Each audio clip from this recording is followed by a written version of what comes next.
नमस्कार दोस्तों, आपका स्वागत है शेयर बाजार इनसाइड चैनल पर। चलिए आज के अपडेट की शुरुआत कर लेते हैं।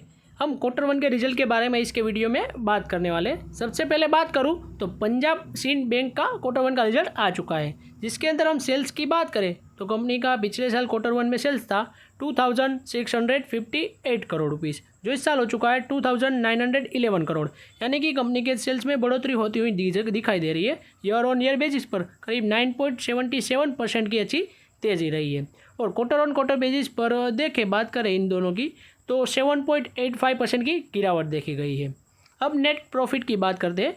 कंपनी का नेट प्रॉफिट की बात करें तो पिछले साल क्वार्टर वन में था 182 करोड़, जो इस साल हो चुका है 269 करोड़ रुपीज़। यानी कि कंपनी के नेट प्रॉफिट में ईयर ऑन ईयर बेसिस पर हम बात करें तो उसमें भी 47.80% की अच्छी तेज़ी रही है।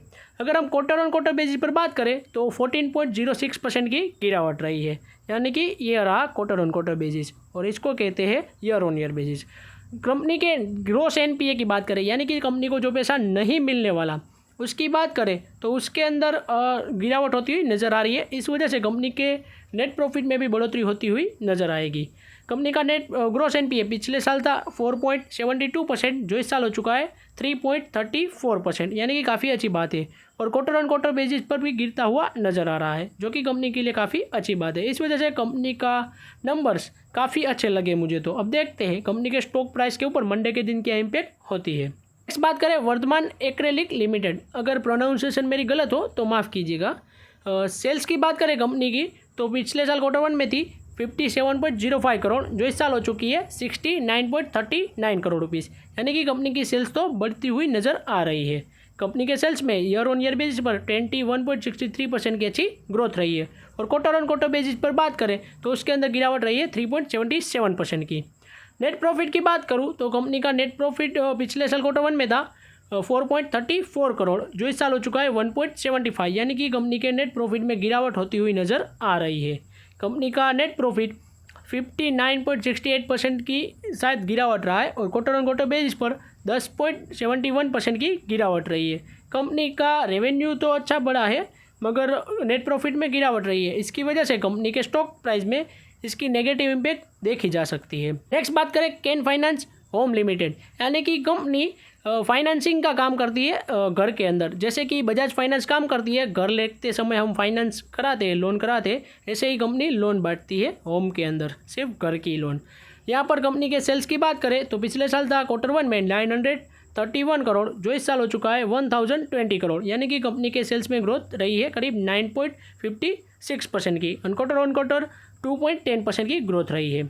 कंपनी के नेट प्रॉफिट की बात करें तो उसके अंदर पिछले साल क्वार्टर वन में था 200 करोड़, जो इस साल कंपनी का नेट प्रॉफिट हो चुका है 224 करोड़ रुपीज़। यानी कि कंपनी का net profit year on year basis पर 12% बढ़ा है, और क्वार्टर ऑन क्वार्टर बेसिस पर देखें तो उसमें गिरावट रही है 4.27% की।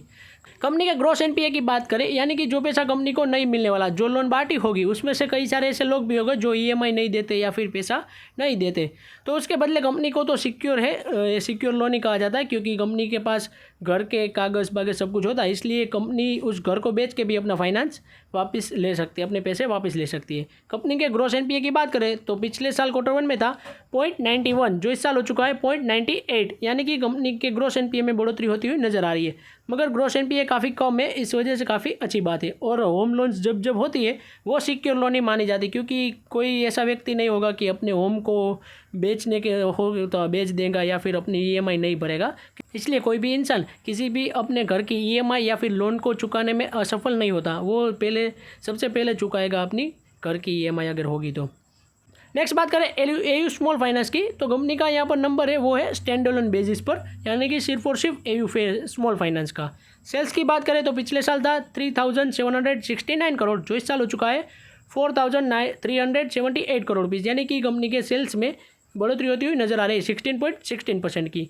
And quarter on quarter basis पर देखें तो उसमें भी 338% की अच्छी तेज़ी रही है। नेट प्रॉफिट की बात करें तो कंपनी का नेट प्रॉफिट पिछले साल था 503 करोड़, जो इस साल हो चुका है 581 करोड़ रुपीज़। यानी कि कंपनी के नेट प्रॉफिट में भी ईयर ऑन ईयर बेसिस पर 15.51% की तेज़ी रही है, और क्वार्टर ऑन क्वार्टर बेसिस पर भी कंपनी के नेट प्रॉफिट में 15.28% की तेज़ी रही है। अगर कंपनी के ग्रॉस एनपीए की बात करें, यानी कि कंपनी को जो पैसा नहीं मिलने वाला, तो उसके अंदर भी पिछले साल Q1 में था 1.78%, जो इस साल हो चुका है 2.47%, यानी कि कंपनी के ग्रोस एनपीए बढ़ता हुआ नज़र आ रहा है, जो कि कंपनी के लिए अच्छी बात नहीं है। और क्वार्टर बेसिस पर भी ग्रोस एनपीए बढ़ता हुआ नज़र आ रहा है, करीब 2.5% के अराउंड पहुंच चुका है। इसलिए कंपनी का रिजल्ट तो अच्छा रहा है। अब देखते हैं मंडे के दिन कंपनी के स्टॉक प्राइस में पॉजिटिव इम्पैक्ट दिखती है या फिर नेगेटिव। आज की अपडेट हमारी यहीं तक थी। ऐसे ही वीडियोस देखने के लिए हमारे चैनल को सब्सक्राइब कीजिए और बेल आइकन को ऑन करना मत भूलिएगा। Thanks for watching.